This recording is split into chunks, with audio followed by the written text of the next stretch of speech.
Welcome back to my channel. आप सभी का स्वागत है। जो सब मुझे कमेंट करते हैं, लाइक करते हैं और शेयर करते हैं, जो मुझे देखते हैं, उन सबको दिल से बहुत बहुत बहुत धन्यवाद। और मुझे देखने का मतलब होता है कि आप सभी अवेयरनेस शोल हैं और सभी कुछ न कुछ जानकारी चाहते हैं या कुछ जानना चाहते हैं, इसलिए हमारे आप चैनल तक पहुंच रहे हैं या हम तक आप पहुंच रहे हैं। मेरी ऊर्जा आप लोगों को मिल रही है, कुछ ज्ञान मिल रहा है आप लोगों को।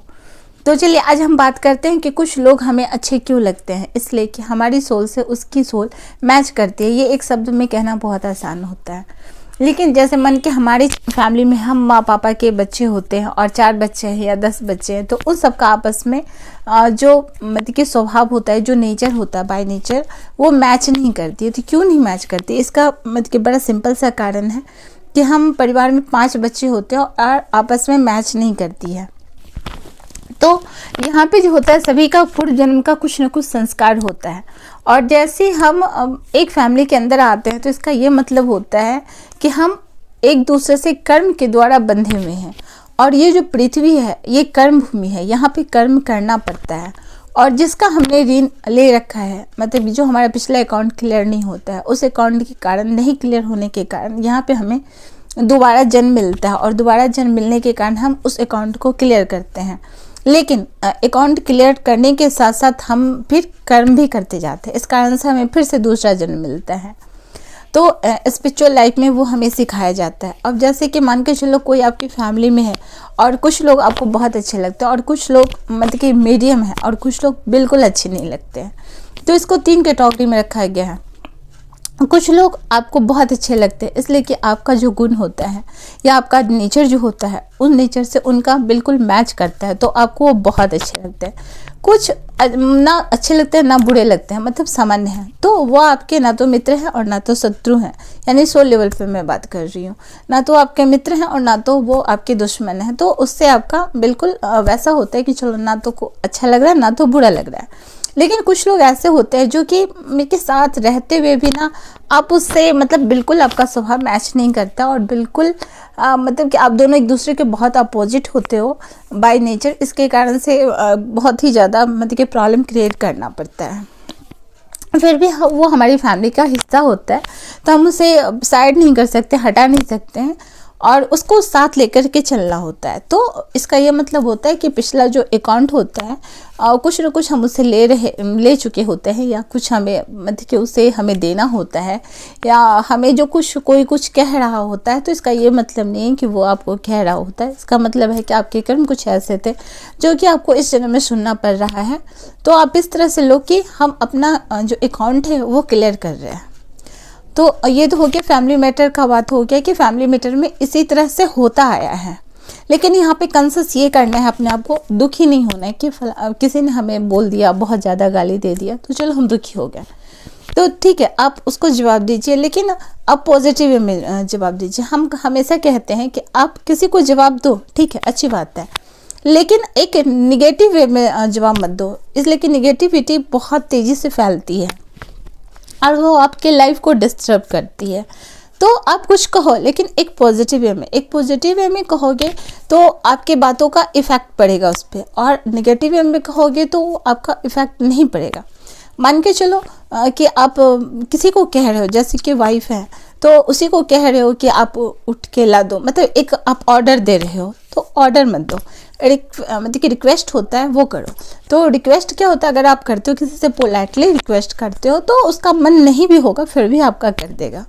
लेकिन आप एक ऑर्डर देते हो तो ऑर्डर में क्या होता है, एक गुस्सा आता है, एक गुस्सा होता है कि उसने मुझे बोला। तो ये चीज़ अब अपनी लाइफ से उसको हटा दो, तो आपकी लाइफ मतलब कि पहले से जो है वो काफ़ी बेटर हो जाएगी। दूसरी तरह से हम उसको इस तरह से समझते हैं कि मान के चलो सभी का जन्म, यहाँ पे जितने सारे सोल हैं और पृथ्वी पे जितने सारे लोग हैं, आपको पता है कि नवग्रह जो होते हैं, नक्षत्र जो होते हैं, उसका बहुत ही ज़्यादा इफ़ेक्ट हम लोगों पे पड़ता है। कुछ लोग इस बात को नहीं मानते हैं, लेकिन बिल्कुल आपको मानना चाहिए और मानना बिल्कुल भी चाहिए। इसलिए कि उसे पता नहीं होता है कि कौन से ग्रह उसको रिमोट कंट्रोल कर रहा है और कौन से ग्रह उसको रिमोट कंट्रोल नहीं कर रहा है। जैसे टीवी का रिमोट हमारे पास होता है तो हम उसको रिमोट करते हैं, तो उसी तरह से हम जो यहाँ पे इंसान हैं उस सभी इंसानों पे अलग अलग ग्रह का प्रभाव ज़्यादा होता है, किसी का कम होता है, किसी का ज़्यादा होता है, लेकिन प्रत्येक ग्रह का प्रभाव आपके जीवन पे पड़ता है और कुछ विशेष होता है। तो कुछ विशेष होने के कारण आपका स्वभाव जो होता है सो बिल्कुल अपोजिट होता है या बिल्कुल उसके अंदर में होता है। अगर आप इस चीज़ को काफ़ी डीपली समझोगे तो समझ में आएगी। मान के चलो जो ज्योतिष विज्ञान जानते हैं उनको बहुत अच्छे से पता होता है। जैसे किसी पे सूर्य का प्रभाव ज़्यादा है, तो सूर्य का प्रभाव ज़्यादा है तो उसका शनि से बिल्कुल भी मैच नहीं होगा। कारण क्या है कि सूर्य जो है वो भी रूल करते हैं और शनि जो है वो भी रूल करते हैं। तो दोनों का अगर स्वभाव एक दूसरे को रूल करना होगा तो यहाँ पे बहुत टकराव होगा। इसलिए कि अगर शनि रूल करता है सूर्य पे तो सूर्य को बर्दाश्त नहीं, अगर सूर्य रूल करता है शनि पे तो उसको बर्दाश्त नहीं। तो दोनों ग्रह जो है सो एक दूसरे के अपोजिट ग्रह हैं।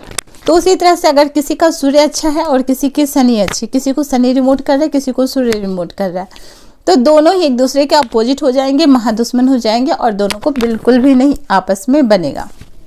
उसी तरह से चंद्रमा है। चंद्रमा का स्वभाव क्या होता है, उसका हमेशा बदलते रहता है, मतलब एक जैसा उसका स्वभाव नहीं हो सकता है। जैसे चंद्रमा है उसके 15 दिन की कलाई होती है, कुछ कृष्ण पक्ष होता है, कुछ शुक्ल पक्ष होता है। तो चंद्रमा वाले को का नंबर 2 होता है और उन्हें खास करके जब वो अपने शुक्ल पक्ष में होते हैं तो उस दिन को चुनना चाहिए कि वो बढ़ते हुए प्रोग्रेस करते हैं। तो उस तरह से उनका स्वभाव बदलता रहता है। अब उनको जो है सो मतलब कि राहु है, शनि है, मंगल है और शुक्र है। तो इन लोगों से जो है सो ज़्यादा वो मतलब अट्रैक्ट नहीं हो पाएंगे, उन लोगों से उनका ज़्यादा बनेगा नहीं, बिल्कुल भी नहीं बनेगा। उसी तरह गुरु है और गुरु जैसे नंबर है 3 नंबर है और गुरु का नंबर है, तो उनका शुक्र से बिल्कुल नहीं बनेगा और शुक्र का नंबर 6 होता है। तो उन दोनों का मैच बिल्कुल नहीं हो सकता है, इसलिए कि एक जो है सो देवता के गुरु और एक जो है सो दानव के गुरु है। तो इस तरह से भी हम समझ सकते हैं। जैसे कि अब राहु है, हम थोड़ा शॉर्ट में बताते हैं। जैसे कि राहु है और 4 नंबर होता है राहु का, तो राहु के जो एनिमी हो गया वो 2 हो गया और 9 हो गया। तो 2 जो है सो चंद्रमा का नंबर है और 9 जो है मंगल का नंबर है और 4 8 जो है सो 4 फिर राहु का है और वो जो है शनि का है 4 जो है सो इन लोगों के साथ थोड़ा हल्का हल्का मैच रहेगा, लेकिन बहुत ही ज़्यादा मैच नहीं रहेगा। और 2 नंबर और 9 नंबर के साथ तो बिल्कुल भी इनका राहु का मैच नहीं होने वाला है, इसलिए कि राहु खुद ही काफ़ी ज़्यादा एनर्जेटिक होता है, मंगल अलग एनर्जेटिक होता है। तो लेकिन दोनों का फॉर्म अलग अलग होता है, यानी कि दोनों के क्षेत्र अलग अलग होते हैं। तो दोनों ही गर्म है तो दोनों को टकराव काफ़ी ज़्यादा टकराव होगा। फिर 5 पाते बुध है, तो बुध जो होता है उसको काफ़ी ज़्यादा एनर्जेटिक होता है और बुध ग्रह को माना गया है कि वो जो है सेनापति है और माना गया काफ़ी ज़्यादा युवराज माना गया, सेनापति नहीं। तो युवराज है तो उनका सबके साथ मतलब कि मैच करता है और अपने आप में भी मैच करता है, मतलब कि उसका सबके साथ थोड़ा बहुत ऐसा रहता है। बहुत ज़्यादा ना किसी के साथ झगड़ा है, कुछ लोग होते हैं ना जिसका ना तो किसी के साथ बहुत ज़्यादा झगड़ा होता है ना तो किसी के साथ बहुत ज़्यादा दोस्ती होती है, बस वो बीच बीच में अपना रास्ता निकाल लेते हैं। किसी के साथ भी वो अपना रास्ता निकाल लेते हैं, बहुत ज़्यादा उनको किसी के साथ ज़्यादा प्रॉब्लम नहीं होती है। 6 नंबर के साथ आते हैं तो उनका जो है शत्रु ग्रह जो है सो 3 है और 9 है। क्यों? तो 3 जो नंबर जो होता है गुरु का नंबर होता है और 6 नंबर जो होता है शुक्र का नंबर होता है। तो शुक्र और बृहस्पति जो है सो आपको पता है ये काफ़ी ज़्यादा आपस में जो है सो इन दोनों की मैत्री नहीं हो सकती है। 9 मंगल का है तो मंगल के साथ भी जो है शुक्र का बिल्कुल भी मैत्री नहीं हो सकती है। और 7 केतु का होता है जो कि उनका भी वही नंबर होता है 5 की तरह, ना तो किसी के साथ दुश्मनी होती है ना तो बहुत अच्छा किसी के साथ बहुत ज़्यादा दोस्ती होती है, मतलब बीच बीच में होता है। उसी तरह से हम आते हैं शनि के साइड में आते हैं जो कि शनि का नंबर होता है 8 और 8 नंबर का जो होता है 8 नंबर के बहुत सारे मतलब कि उनका 8 नंबर जिनका होता है जिसको शनि रिमोट करता है तो बहुत कम लोगों के साथ उनका बनता है। एक के साथ सूर्य के साथ भी नहीं बनता है, चंद्रमा के साथ भी नहीं बनता है, मंगल के साथ भी नहीं बनता है, राहु के साथ भी नहीं बनता है और स्पेशली मंगल मतलब कि खुद शनि और शनि का भी जिसका रहेगा उसके साथ भी नहीं बनेगा। इसलिए कि शनि का एक प्रिंसिपल अलग होता है और वो अपनी मतलब कि एक तरह से वो रोल भी करते हैं और एक शासन का भी बोला गया है कि हाँ शासन मतलब कि उसको जो पनिशमेंट देना होता है वो भी उनके कार्यक्षेत्र में आता है। तो जो गलती करते हैं उनको लगता है कि फटाफट उसे पनिशमेंट देना ही चाहिए, और पनिशमेंट के लायक वो हैं तो वो बिल्कुल भी उस चीज़ को बर्दाश्त नहीं, मतलब कि जाने दो कोई बात नहीं, ऐसा वो नहीं सोचते। उनको लगता है कि उसने गलती किया तो उसको पनिशमेंट देना चाहिए हर हाल में। अब 9 की बारी आती है तो मंगल है। तो मंगल अपने आप में जो कहा जाता है काफ़ी गर्म है, और मतलब कि वो अग्नि से मैच करता हुआ ग्रह है।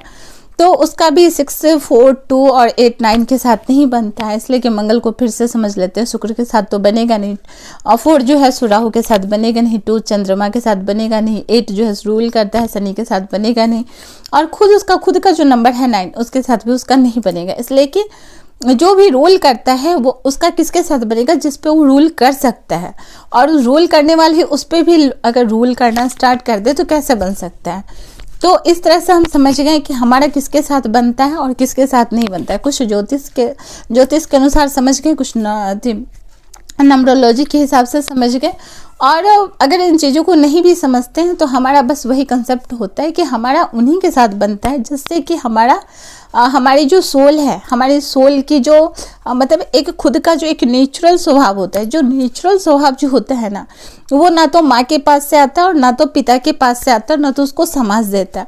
वो नेचुरल स्वभाव उसका खुद का नेचुरल होता है, जो कि कई जन्मों का जो संस्कार होता है, जो उसके अनकॉन्शियस माइंड में जो एक स्लीपिंग मोड में सोया होता है, उसी की तरह उसका स्वभाव होता है, जो उसको कोई रिमोट कंट्रोल नहीं कर सकता।